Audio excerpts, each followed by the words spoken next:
Hey everyone, so is the brand new 2022 Amazon Fire HD8 and HD8 Plus worth the upgrade over the last generation 2020 HD8, or like I have here, the HD8 Plus?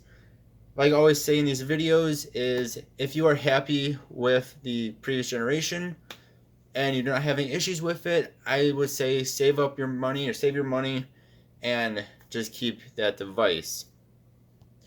Now, the main difference with the new ones over the old one is you now have a hexa-core processor in it compared to a quad-core. So these two have hexa-core, this has a quad-core processor.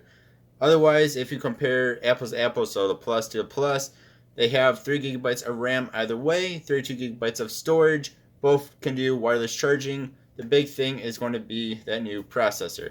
Just like if you compare the new HD8 to the old HD8, you get 2 gigabytes of RAM, 32 gigabytes of storage, no wireless charging. So the big thing here, and really the biggest difference, is going to be the hexa-core processor. Aside from that, you have some other stuff, such as it has a new glass on them that's supposed to be more protective, and a few other minor things.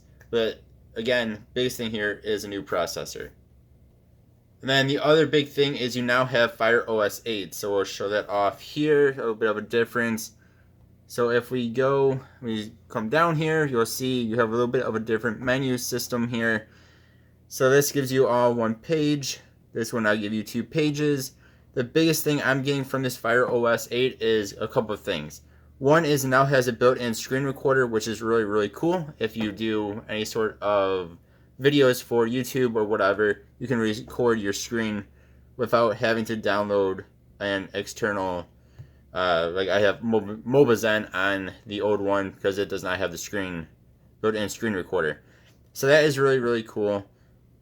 Then the other thing that is not so cool is, as of right now, making of this video, I cannot seem to get the Google Play Store to work on these guys. I tried it on both of them. I tried for like over an hour on the Plus, and what happens is you'll go into it, and it just does that.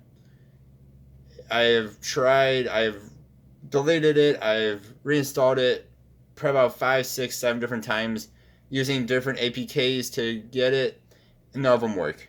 So that is a big disappointment, and I'm sure that is going to deter a lot of people because without it, you're stuck with the Amazon App Store, which is not very good. It does not even have the actual YouTube app, like the official YouTube app.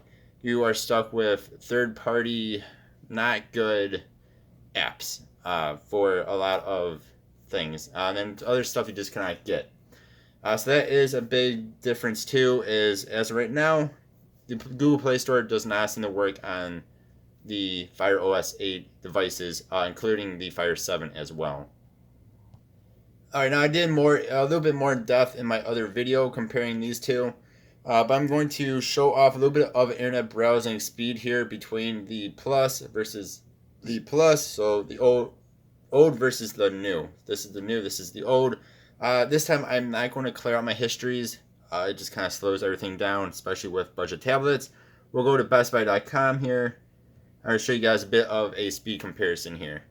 This might help you guys decide too if you want to upgrade, spend the $120, or in case of the 8, $100. Again, personally, as right now, I would say my opinion is it's not really worth the upgrade. As you've seen there, they both load in at about the same speed. So let's go ahead here. We will hit the clearance open box. Let these two load in. So it is a little bit faster for the most part, but again, it isn't that much faster.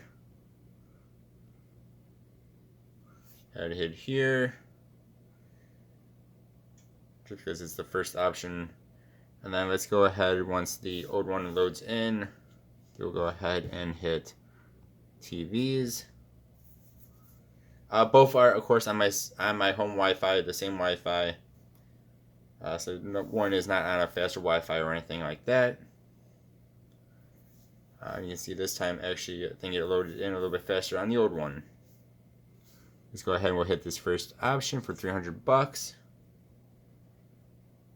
What I did not mention, I don't think I mentioned yet, is the old one was, I'm just going to go off the pluses here, so that's what we have in front of us. This was 110 bucks when it came out, and it still is, unless it's on sale. This is 120 bucks, so there is a $10 increase, just like on the 8 used to be 90, now it's up to 100.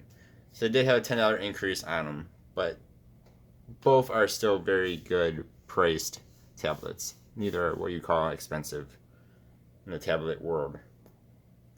So go ahead and we'll just let this load on in. Let these pictures come on in, these other products here. So again, you guys can let me know, do you think it is worth, in your opinion, an upgrade to the new one if you have the old one? So this is definitely taking a bit longer on the 8 this time around. We'll do one more website.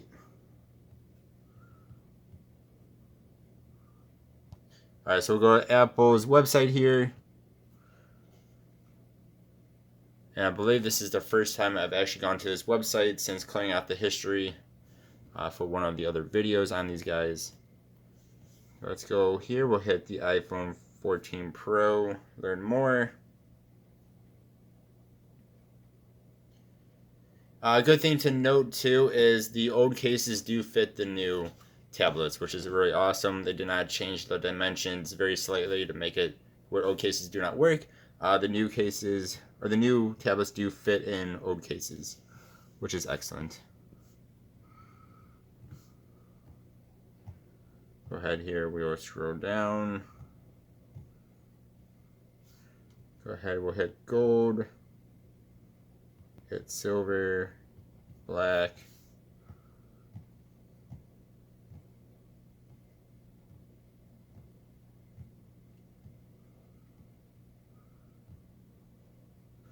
Go ahead, we'll hit the next.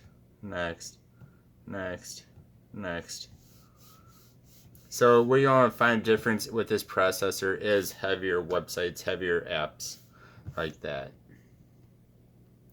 Kind of like Best Buy, how Best Buy was a little bit faster. But for the most part, they are about the same. It might be a little bit smoother too on the new one.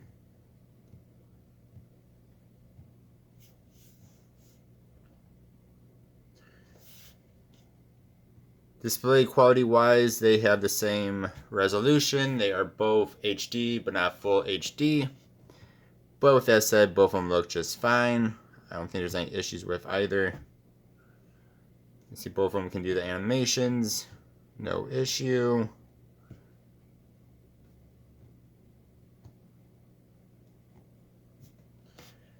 So you guys go a bit of a speed test. Again, you guys can let me know what your thoughts are too.